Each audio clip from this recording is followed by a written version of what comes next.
I'm Jenna, 28 female. I live in a small, quiet town where the biggest news is usually the high school football team's latest win. For the past 6 years, I've been a librarian, surrounded by stories of adventure, betrayal, and triumph.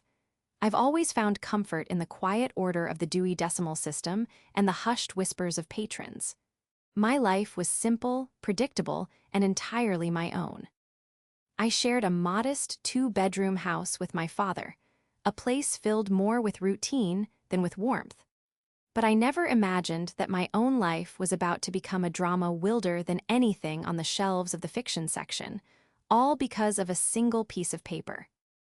Before this story unfolds, I'd love to connect with you.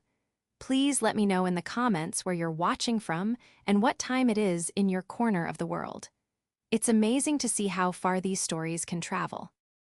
Our little tradition started a decade ago, right after Mom passed away. Every Friday, without fail, my dad, John, would stop at the same corner store on his way home from his long-haul trucking route and buy a lottery ticket. He'd use the same numbers every time: Mom's birthday, their anniversary, the day I was born, and the hospital room number where she spent her final days.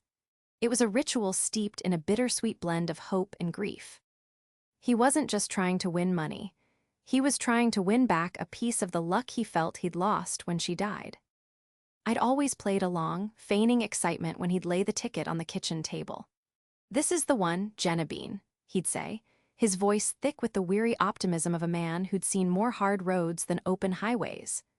I'd nod and smile, even though my librarian's salary was what kept the lights on and the fridge stocked.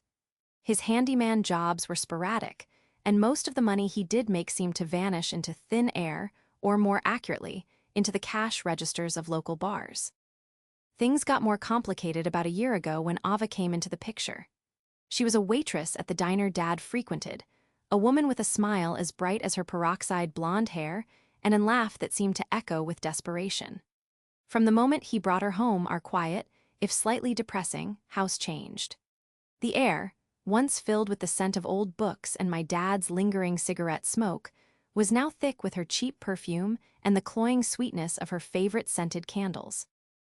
Ava loved the idea of the lottery. She'd clap her hands together, her eyes gleaming, whenever Dad brought home a new ticket. "Oh, Johnny, when we win, the first thing I'm buying is a diamond big enough to blind that snooty Mrs. Henderson from church," she'd exclaim. Dad, who had always been a quiet man, became louder, more animated around her. He was performing, trying to be the man he thought she wanted, a man on the cusp of a great fortune. The lottery was no longer a quiet memorial to my mother. It was a loud promise to his new girlfriend. I tried to be happy for him, I really did. But I couldn't shake the feeling that Ava's affection was directly tied to the potential payout of those 6 little numbers. She didn't look at my dad, she looked at what he might one day have.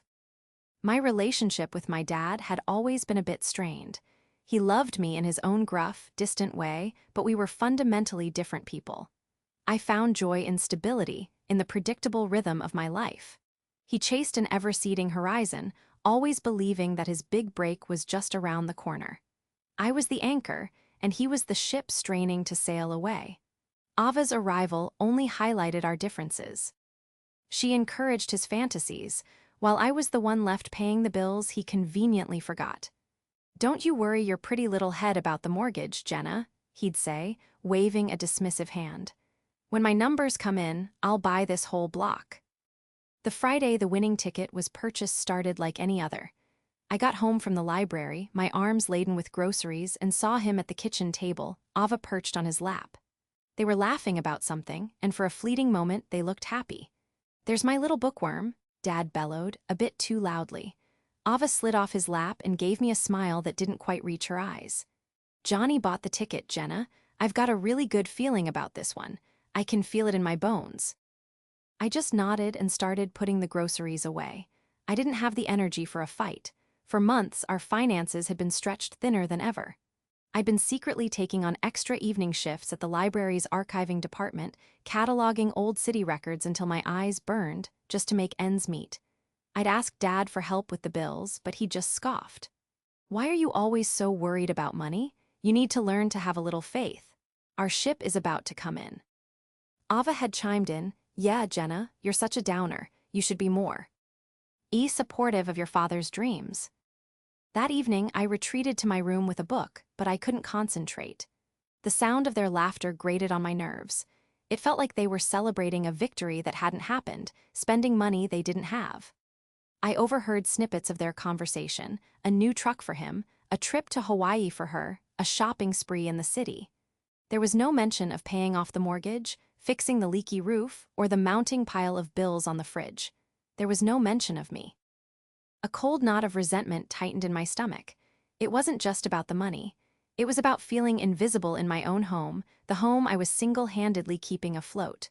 I was the responsible one, the boring one, the one who made their fantasies possible by dealing with the harsh realities they chose to ignore. And for that, I was treated like an obstacle, a killjoy who just didn't get it.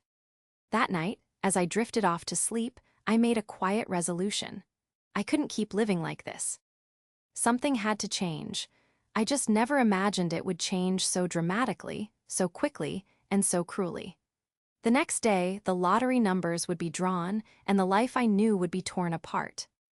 The next morning, a Saturday, the air in the house was electric with anticipation. Dad and Ava were up early, which was a rarity. They were huddled over the kitchen table, a laptop open to the lottery website, rewatching the live drawing from the night before. I poured myself a coffee, my movements slow and deliberate, a stark contrast to their jittery excitement. I had already checked the numbers online before they even woke up. I did it every Saturday, a quiet ritual of my own, just to confirm that once again nothing had changed. But this time it had. I saw it immediately.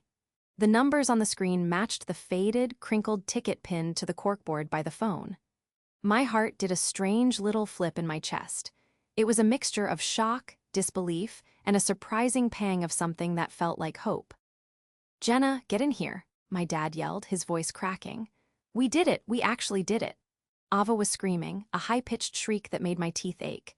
She was jumping up and down, throwing her arms around my dad's neck. He was laughing, a booming, triumphant sound that I hadn't heard in years. He looked younger, lighter, as if the weight of all his failures had suddenly been lifted. For a second, I felt a surge of happiness for him. Maybe this was it. Maybe this was the fresh start we all needed. I walked over to the table and looked at the screen. The grand prize was $2.4 million. After taxes, it would be a life-changing amount of money. "Wow, Dad," I said, my voice barely a whisper. "Congratulations." He pulled me into a rough, one-armed hug. "See? I told you, Genevieve, I told you to have a little faith." Ava kissed him soundly on the lips, then turned to me, her eyes glittering with a cold, triumphant light. "We're rich, Jenna. Can you believe it? We're finally rich." The emphasis she put on "we" felt like a deliberate exclusion of me. The rest of the day was a blur of frantic phone calls and excited planning. Dad called his boss and quit his trucking job on the spot, leaving a rambling, profanity-laced voicemail. Ava called her friends, her voice dripping with superiority as she described the new life she was about to lead. They talked about mansions and sports cars, about leaving our small town in the dust. My name never came up in their plans. I was a ghost in the whirlwind of their newfound fortune, silently making them sandwiches and refilling their coffee cups, my own shock slowly morphing into a growing unease. The change in my father was the most unsettling part. The quiet, weary man I knew was gone, replaced by a boastful, arrogant stranger. He strutted around the house like a king, his chest puffed out, making grand pronouncements. "No more penny pinching for us, Ava," he declared. "From now on, we drink the expensive stuff." He looked directly at me as he said it, a clear jab at my careful budgeting. Later that afternoon, I tried to have a serious conversation with him. I found him in the living room, staring at the lottery ticket as if it were a holy relic. "Dad," I started, trying to keep my voice steady. "We need to be smart about this. The first thing we should do is talk to a financial advisor. We need to pay off the mortgage and your debts, and then we can think about the future." He turned to look at me, and his expression was one I'd never seen before. It was cold, dismissive, and utterly devoid of affection. "We," he sneered. "There is no we, Jenna. This is my ticket, my winnings." Ava, who had been listening from the doorway, glided into the room and wrapped her arm around his. "That's right, Johnny, you won this. You deserve to enjoy it." I felt like I'd been slapped. "What are you talking about? This is our home. I've been paying the bills for years, keeping this roof over our heads while you chased this dream." My voice trembled with a mixture of anger and hurt. "I thought this would be for our family." "You were never supportive," he shot back, his voice rising. "You were always the one telling me I was wasting my money, always with your long face and your sensible shoes. You never believed in me." He stood up, his face flushed. "Well, I don't need you or your negativity anymore, and I certainly don't need your dirty money." The phrase hung in the air, sharp and poisonous. "My dirty money?" I repeated, my voice incredulous. "The money I earned working 60 hours a week to clean up your messes." "Get out," he said, his voice dropping to a low, menacing growl. "I want you out of my house." Ava stood beside him, a smug, triumphant smirk on her face. "You heard him," she said, her voice like honey-laced venom. "The party's over for you, little Miss Responsible." I stared at him, my heart shattering into a million pieces. This wasn't my father. This was a monster wearing his face, a monster created by greed and enabled by a manipulative woman. The years of sacrifice, the quiet resentment, the unspoken frustrations, it all came rushing to the surface. Tears welled in my eyes, but I refused to let them fall. I would not give them the satisfaction of seeing me break. Without another word, I turned and walked to my room. My hands were shaking as I pulled a suitcase from the top of my closet and started throwing my belongings inside. I could hear them in the living room, their voices now low and conspiratorial, already planning their new life in the house I was being kicked out of. I packed my books, my clothes, the few cherished photos of my mother that my dad had never bothered to display. With every item I placed in the suitcase, a piece of my old life fell away, replaced by a cold, hard resolve. When I was done, I walked back into the living room, my suitcase in hand. My dad refused to look at me. He just stared at the TV, his jaw tight. Ava, however, watched my every move, her eyes gleaming with victory. I walked over to the corkboard and unpinned the lottery ticket. I held it in my hand, feeling the flimsy weight of the paper that had destroyed my family. For a moment, I considered tearing it into 1,000 pieces. But then an idea, a tiny, brilliant spark of defiance, flickered in my mind. I turned the ticket over in my hand, my eyes scanning the numbers one last time. And that's when I saw it. A small, almost imperceptible detail that I had missed in the initial shock. My breath caught in my throat. I looked from the ticket to the triumphant couple on the couch, and a slow, genuine smile spread across my face. The tears were gone, replaced by a burgeoning, incredulous laughter. It started as a small chuckle, then grew into a full-blown, belly-aching laugh. My dad and Ava stared at me as if I'd lost my mind. "What's so funny?" Dad demanded, his voice laced with suspicion. I just shook my head, still laughing as I walked out the door, the winning ticket clutched tightly in my hand. "Oh, nothing," I called back over my shoulder. "I just realized how rich you really are." I spent that first night on my best friend Laura's couch, the laughter having long since subsided, replaced by the hollow ache of betrayal. Laura was a graphic designer, and her apartment was a vibrant, chaotic oasis of color and creativity. She'd taken one look at my face, my suitcase, and the tear tracks I hadn't managed to hide, and enveloped me in a hug, no questions asked. She listened patiently as the whole sordid story poured out of me, her expression shifting from sympathy to righteous fury. "He kicked you out?" she seethed, pacing back and forth in her small living room. "After everything you've done for him, that man has the nerve of a saint and the gratitude of a slug. And that woman, Ava, she sounds like a villain from a cheap soap opera." I managed a weak smile. Laura always knew how to cut to the heart of the matter. "It's not just that, Laura," I said, my voice quiet. "It's what he said. Your dirty money. Like my hard work was something to be ashamed of." I finally let the tears fall, hot and angry. All those years, I thought I was helping him, helping us, but he just saw me as a placeholder, a stopgap until his real life began. Laura stopped pacing and sat down beside me, putting a comforting arm around my shoulders. "He's an idiot, Jenna," A blind, selfish idiot. But you're not. You're the smartest, kindest person I know, and you're going to be okay." She paused, then tilted her head. "But what was with the laughing fit when you left? You walked out of there like you knew a secret." I took a deep, shaky breath and pulled the lottery ticket from my pocket. It was slightly crumpled from my white-knuckled grip. "This," I said, smoothing it out on the coffee table. "This is why I was laughing." Laura leaned in, her eyes scanning the familiar. "Numbers? Okay, I see the winning numbers. So what's the secret? Did he sign the back of it or something?" In our state, an unsigned ticket was a bearer instrument, meaning whoever possessed it could claim the prize. "No, not that," I said, a flicker of the incredulous humor returning. "Look closer, not at the numbers he played, but at the date." Laura squinted, picking up the ticket to hold it under the lamp. Her eyes widened, and then a slow, wicked grin spread across her face. "No," she whispered, her voice filled with disbelief and dawning delight. "You've got to be kidding me." Printed in small, neat font at the top of the ticket was the date of purchase, Friday, October 12th. The winning numbers that had been drawn on Saturday, October 13th, were for a ticket purchased on that day.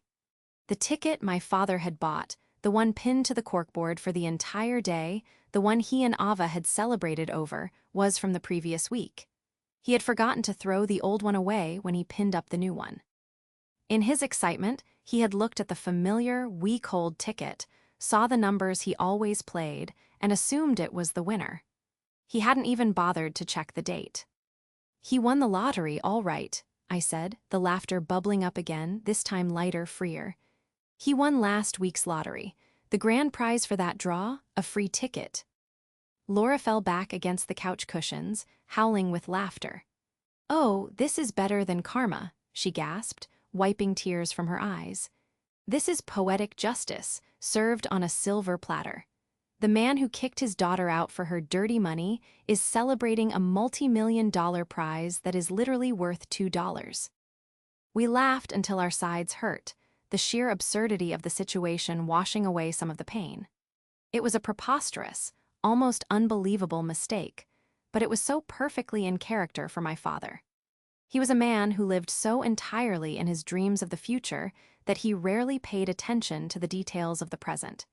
He saw what he wanted to see, and he had wanted to see a winning ticket so badly that he had manifested it from a week-old piece of paper. As our laughter subsided, a steely resolve began to form in my mind. Laura must have seen it in my eyes. "So," she said, her voice turning serious, "what are you going to do? Are you going to tell him?" I thought for a moment, picturing my father's arrogant face, hearing Ava's smug, dismissive tone. I remembered the slam of the door, the coldness in his eyes, the years of feeling unappreciated and invisible. A simple phone call wouldn't be enough. They didn't deserve an easy letdown. They deserved a lesson, a grand, public, and unforgettable lesson in humility. "No," I said, my voice firm. "I'm not going to tell him. Not yet. They're so busy planning their new life, quitting their jobs, probably racking up credit card debt as we speak. I think I'm going to let them enjoy their fantasy for a little while longer." I picked up the ticket, a worthless slip of paper that had suddenly become my most valuable weapon. "And in the meantime," I continued, a plan beginning to form in the quiet, methodical corners of my librarian's mind, "I'm going to do a little research. I think it's time someone paid attention to the details." Laura's grin returned, wider and more mischievous than before. "Oh, I like the sound of that," she said. "Revenge is a dish best served cold, but I have a feeling this is going to be absolutely freezing." And she was right. The game had changed. I was no longer the victim. I was the one holding the winning ticket, and I was about to play my hand.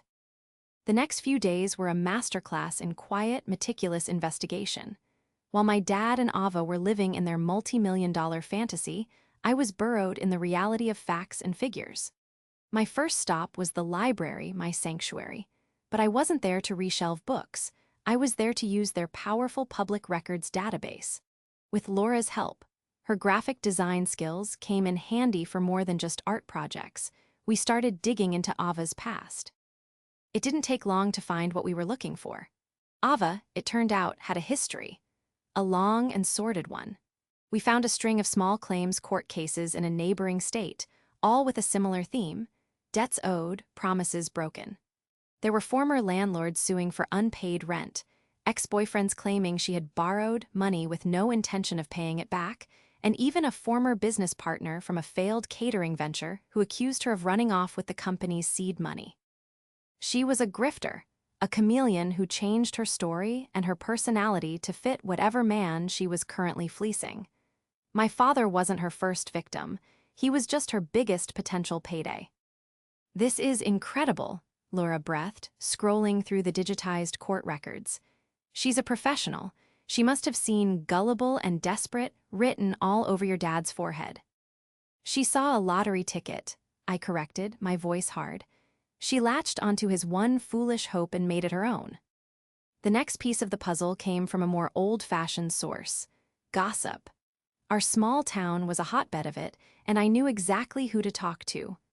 Marge, a sweet, elderly woman who volunteered at the library 3 days a week, knew everything about everyone. I approached her during her shift, feigning sadness about my falling out with my dad. "Oh, you poor dear," she said, patting my hand with her soft, wrinkled one. "I heard about the big win. Your father and his friend haven't been quiet about it." She lowered her voice to a conspiratorial whisper. "They were at the dealership yesterday, trying to buy that flashy red sports car from the showroom, the one with the leather seats." My blood ran cold. Did they buy it? Marge shook her head. "No, the financing didn't go through. Something about his credit being no good. He made a terrible scene, shouting about how he was a millionaire and they'd be sorry. It was all very embarrassing." This was the confirmation I needed. They weren't just planning, they were actively trying to spend money they didn't have. They were so blinded by their greed that they couldn't see the impending train wreck. I imagined the scene at the car dealership, my father, puffed up with his imagined importance, being told no. The humiliation must have been galling, and it was only the beginning. The final, and most damning, piece of evidence came from a stroke of luck. I had to go back to the house to pick up my mail, timing my visit for when I knew they'd be out celebrating. As I was sorting through the pile of letters on the entryway table, a glossy brochure from a real estate agency caught my eye. It was for a gaudy, overpriced mansion in a gated community 2 towns over. Tucked inside was a handwritten note from a realtor, congratulating them on their offer being accepted and reminding them that the non-refundable deposit of $50,000 was due in 5 days. My hands trembled as I read the note. They had put an offer on a house, a non-refundable deposit. They were digging a hole so deep they'd need a crane to get out. I took a quick photo of the brochure and the note with my phone. This was it. This was the leverage I needed. This wasn't just about them being foolish anymore. This was about them being reckless, destructive, and on the verge of financial ruin. That evening, I laid everything out for Laura: the court records, the story from Marge, the photo of the real estate brochure. She looked at the evidence, her eyes wide. "Jenna, this is bigger than just teaching them a lesson. They're going to destroy themselves." "I know," I said, my voice grim. "And as much as he hurt me, he's still my father. I can't let him end up homeless and in debt because of that woman." My anger was still there, a hot coal in the pit of my stomach, but it was now tempered by a reluctant sense of duty. My revenge couldn't be about their destruction. It had to be about their enlightenment. I needed to save my father from himself and from Ava. The plan started to take shape, each piece clicking into place with the satisfying precision of a well-organized card catalog. I knew what I had to do. I needed a stage, an audience, and the perfect moment to pull back the curtain on their ridiculous, self-made fantasy. I also needed the real winning ticket. The next day, I went to the corner store where my dad bought his tickets every week. The owner, a kind man named Mr. Henderson, knew me and my dad well. I explained the situation, and he, being one of the town's premier gossips, was more than happy to help. He checked his security footage from the previous Saturday, and there it was. A clear shot of my dad buying a lottery ticket, the new one, which he had obviously stuffed in his pocket and forgotten about. The real winning ticket, the one for the $2.4 million prize, was likely still sitting in the pocket of his dirty work jeans. And I had a pretty good idea of where those jeans were. He always threw his laundry in a hamper in the garage. With a little bit of luck and some careful timing, I could get it. The final piece of my plan was within reach. The trap was about to be set. The next 48 hours were a whirlwind of meticulous planning. My goal was no longer simple revenge. It was a carefully orchestrated intervention designed to implode their fantasy world in the most public and undeniable way possible. The centerpiece of my plan was the surprise engagement party I was going to throw for them. It was the perfect Trojan horse. It would allow me to gather all the key players in one place, and it would feed right into their burgeoning egos. Who wouldn't want a party to celebrate their love and their newfound fortune? My first step was creating the invitations. Laura, with her graphic design prowess, whipped up the most elegant, over-the-top invitations imaginable. They were printed on thick, cream-colored cardstock with gold embossed lettering, announcing a celebration of love and luck for John and Ava. We didn't just invite their friends, we invited everyone. We invited my dad's estranged family, his former coworkers, the loan officer from the bank who had turned him down for a car loan, and the real estate agent who was eagerly awaiting her $50,000 deposit. We even invited Mrs. Henderson from church, the very woman Ava had dreamed of blinding with her non-existent diamond. We hand-delivered each invitation, ensuring a personal touch that would be hard to ignore. Next, I needed to secure the real winning ticket. This required a covert operation. I knew my dad's routine. On Tuesday afternoons, he and Ava always went to the fancy steakhouse in the next town over for their millionaire's lunch. It was my window of opportunity. With Laura acting as a lookout, I slipped into the garage of my old home, my heart pounding in my chest. The air was thick with the smell of oil and sawdust. The laundry hamper was right where I remembered it. I took a deep breath and started sifting through the dirty clothes, trying not to think about what I was doing. And then I felt it. Tucked into the back pocket of a pair of grease-stained jeans was a small, folded piece of paper. I pulled it out, my hands trembling slightly. I checked the date, Saturday, October 13th. The numbers matched. I had it. The real ticket. The key to everything. With the ticket safely in my possession, I moved on to the final and most crucial part of the plan, the prizes. I wanted the reveal to be a dramatic, multi-sensory experience. I went to a party supply store and bought a giant novelty check, the kind you see at golf tournaments. In big, bold letters, I wrote, "Pay to the order of John and Ava," and in the amount box, I wrote, "1 free ticket." But that wasn't all. I also prepared a presentation. I compiled all the evidence I had gathered, the court records of Ava's past scams, the real estate brochure with the non-refundable deposit, a timeline of their reckless spending attempts, into a neat, professional-looking slideshow. Laura helped me design it, making sure it was clear, concise, and utterly damning. This wasn't just about exposing the lottery ticket mistake. It was about exposing Ava for the predator she was. The venue for the party was the community hall at the local church, a place that held a certain level of social significance in our small town. I booked it under the pretense of a belated birthday party for a friend, paying for it with my own hard-earned money. I ordered catering, nothing too fancy, just some finger foods and a sheet cake. The cake was my one small, personal indulgence. I asked the baker to decorate it with a picture of a lottery ticket, and underneath, in swirling blue icing, the words, "Congratulations on your big win." The day of the party, my nerves were a tangled mess of anxiety and anticipation. Laura was a rock, helping me set up the tables, arrange the food, and cue up the slideshow on the projector. "Are you ready for this?" she asked, giving my shoulder a supportive squeeze. I took a deep breath. "I have to be," I said.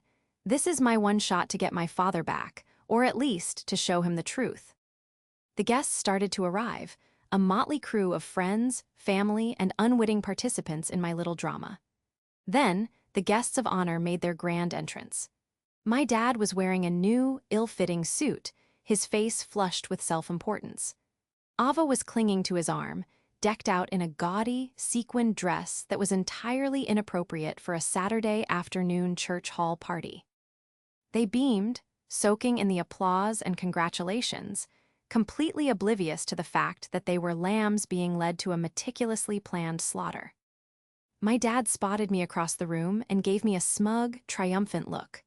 "Well, well, Genevieve," he said, loud enough for everyone to hear.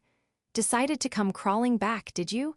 I guess you realized which side your bread is buttered on." I just smiled, a calm, serene expression that seemed to unsettle him.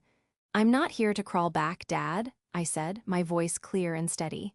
"I'm here to celebrate. In fact, I have a special presentation for you and Ava, a tribute to your incredible luck." I gestured towards the projector screen at the front of the room. The trap was set. The audience was seated. The show was about to begin. I stepped up to the microphone at the front of the hall, my heart hammering against my ribs. The room quieted down, all eyes on me. My dad and Ava were seated at a table of honor right in the front, looking smug and expectant, as if they were about to be crowned king and queen of the prom. "Thank you all for coming," I began, my voice amplified by the speaker system, clear and unwavering. "We're all here today to celebrate my father, John, and his lovely partner, Ava, on their incredible stroke of good fortune. A fortune so grand, it has truly changed their lives." I paused, letting the words hang in the air. I could see my dad puffing out his chest. "To commemorate this momentous occasion," I continued, "I've put together a little trip down memory lane, a tribute to the journey that brought them here." With a click of the remote in my hand, the projector screen behind me flickered to life. The first slide was a picture of my dad, years ago, looking happy and carefree with my mom. A murmur went through the crowd. "It all started with a dream," I said, my voice softening. "A dream my father held onto for years, symbolized by a weekly ritual. A lottery ticket, bought in memory of my mother, using numbers that meant the world to our family." I clicked to the next slide, which showed a close-up of the fake winning ticket, the one from October 12th. And then, one day, that dream seemingly came true. These numbers were drawn, and a celebration began. A celebration of a $2.4 million jackpot. The room erupted in applause. Ava blew a kiss towards the screen. My dad grinned, soaking it all in. "But dreams can be funny things," I said, my tone shifting. "Sometimes we see what we want to see." I clicked again. The next slide showed two tickets side by side, the one from the 12th and the real ticket from the 13th. I had highlighted the dates in a bright, unmistakable red circle. As you can see, the ticket that was celebrated, the ticket that caused jobs to be quit and plans to be made, was from the wrong week. The prize for that ticket was a free play.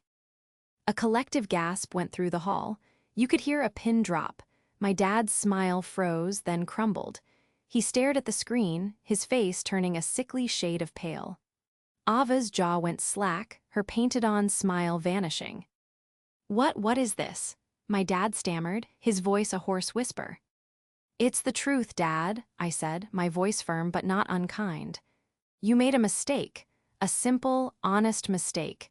You looked at the old ticket instead of the new one." But I wasn't done. "Unfortunately," I said, clicking to the next slide, "the mistake didn't end there." The first of Ava's court records appeared on the screen, detailing a lawsuit from a former landlord.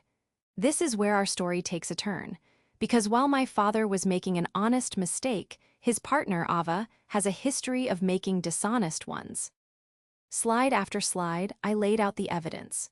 The unpaid debts, the accusations of fraud, the string of broken promises and broken hearts she had left in her wake. I spoke calmly and factually, presenting the information not as an attack, but as a warning. Ava, it seems, has a talent for finding men with dreams and helping them spend money they don't have. Ava shot to her feet, her face a mask of fury. "This is slander. Lies. Johnny, are you going to let her do this to me?" But my dad wasn't looking at her. He was staring at the screen, at the undeniable proof of her deception, his own foolishness reflected in the stark black and white of the court documents. He looked like a man who had been woken from a long dream only to find himself in a nightmare. I clicked to the final slide, the photo of the real estate brochure and the note about the $50,000 non-refundable deposit. And that brings us to today, I said. An accepted offer on a mansion, a deposit due in 2 days, a financial commitment made on the back of a fantasy. I turned off the projector, and the room was plunged back into the soft afternoon light. The silence was deafening. I walked over to my father and held out the real winning ticket. "But here's the funny thing about luck, Dad," I said, my voice now gentle. "Sometimes it finds you even when you're not looking. This is the real ticket. From the right day, the one you bought and forgot about. It's worth $2.4 million. He stared at the ticket in my hand as if it were a snake. He looked at me, his eyes filled with a toxic cocktail of shame, confusion, and dawning horror. He looked at Ava, who was now being confronted by several of the guests who recognized her from their own past dealings. The real estate agent was demanding to know what was going on. The loan officer was shaking his head in disgust. The facade had not just cracked, it had shattered. Ava, seeing that the game was up, let out a string of curses, grabbed her purse, and stormed out of the hall, pushing people out of her way.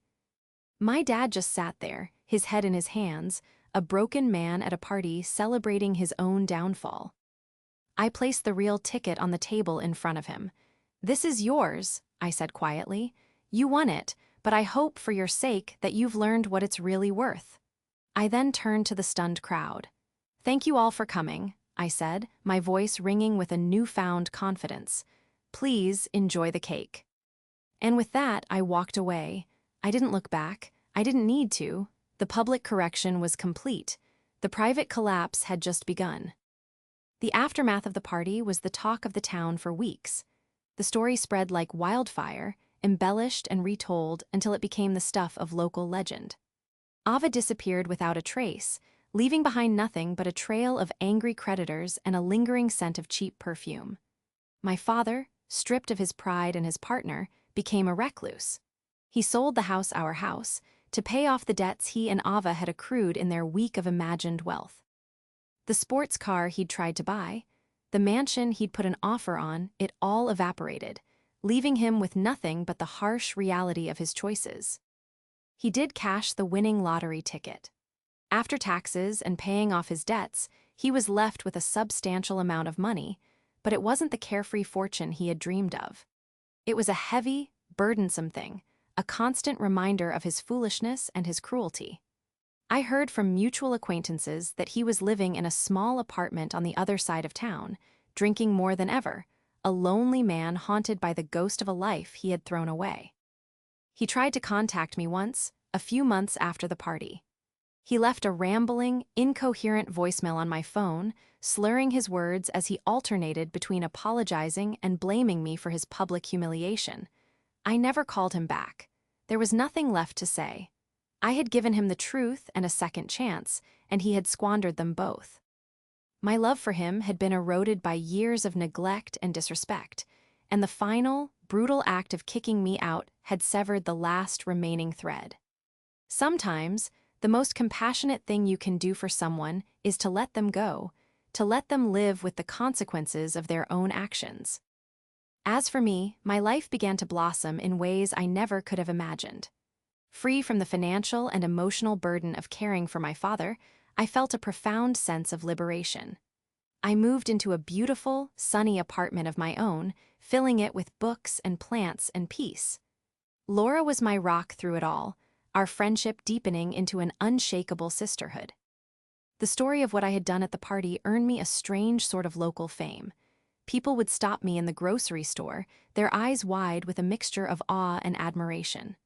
"You're the librarian, right? The one with the lottery ticket," they'd ask. I'd just smile and nod.